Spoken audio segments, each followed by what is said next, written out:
मिसळ तर आपल्या सगळ्यांनाच येते, पण प्रश्न असतो तो त्याचा कट तर्री कशी तयार करतात तेच आपण आज या व्हिडिओमध्ये पाहणार आहोत. नमस्कार, वैशालीच इझी रेसिपीमध्ये आपले खूप खूप स्वागत आहे. जशी आपण हॉटेलमध्ये खातो तर्री तशीच आज आपण तर्री करणार आहोत. त्यासाठी मी एक मोठा कांदा, अर्धा टोमॅटो, 8-10 लसणाच्या पाकळ्या आणि आलं घेतलेलं आहे. हे सगळं आपण मिक्सरच्या भांड्यामध्ये घालून एकदम बारीक वाटून घेणार आहोत.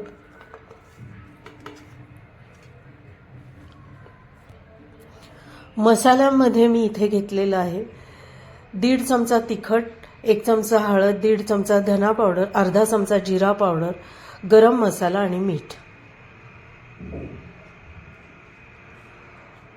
आता हे मिश्रण बारीक झालेलं आहे. अगदी थोडंसं तेल मी पॅनमध्ये घेतलेलं आहे. त्याच्यामध्ये मी मटकी अगोदरच शिजवून ठेवलेली होती, ती आता आपण यात घालणार आहोत. त्याच्यामध्ये देखील थोडंसं हळद, तिखट, मीठ घालणार आहोत, कारण की त्या मटकीला चव येईल. अगदी थोडं थोडं म्हणजे पाव चमचा मी तिखट, हळद, मीठ घालणार आहे.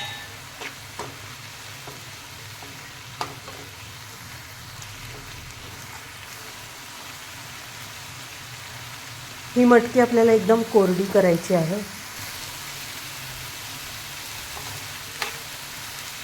मटकी छान परतली, आपण काढून घेतलेली आहे. आता आपण तर्री करणार आहोत.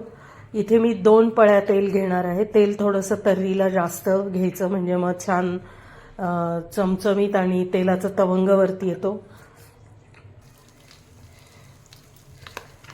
त्याच्यामध्ये आता मी हे कांदा टोमॅटोचं मिश्रण घातली आहे आणि ते आपल्याला चांगलं परतून घ्यायचं आहे.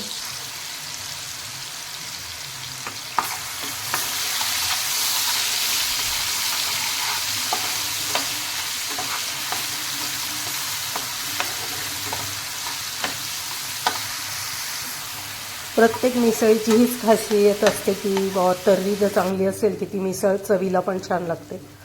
1 चमचा बेसन मी इथे घातलेलं आहे, त्याच्यामुळे आपल्या तर्रीला घट्टपणा येणार आहे.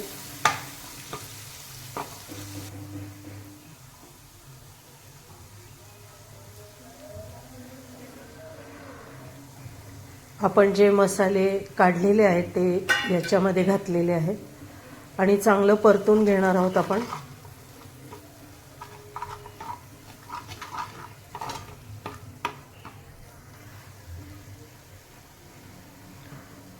अगदी थोडंसं तेल मी वरून इथे घातलेलं आहे, अगदी अर्धा चमचा.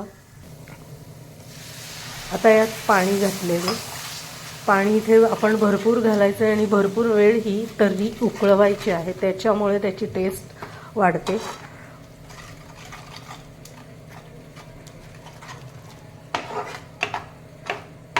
थोडंसं पाणी घालून मी अगोदर ही जी ग्रेव्ही तयार केलेली आहे, जेणेकरून त्याच्या गठुळ्या राहणार नाही, आणि मग हळूहळू मी पाणी घालते.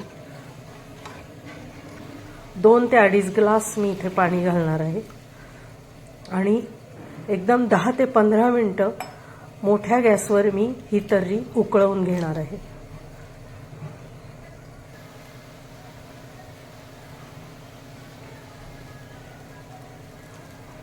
तर्री आता उकळवायला लागलेली आहे.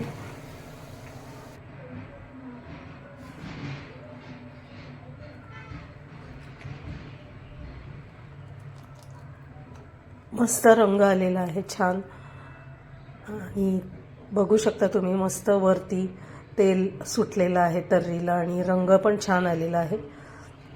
10 ते 15 मिनिटं मी इथं तर्री उकळवली आहे आणि ही जी मिसळीची तर्री म्हणा किंवा कट किंवा रस्सा आपला तयार झालेला आहे. ही तर्री जर तुम्हाला आवडली असेल तर लाईक, शेअर आणि सबस्क्राईब जरूर करा. आपण पुन्हा भेटणार आहोत माझ्या पुढच्या व्हिडिओमध्ये.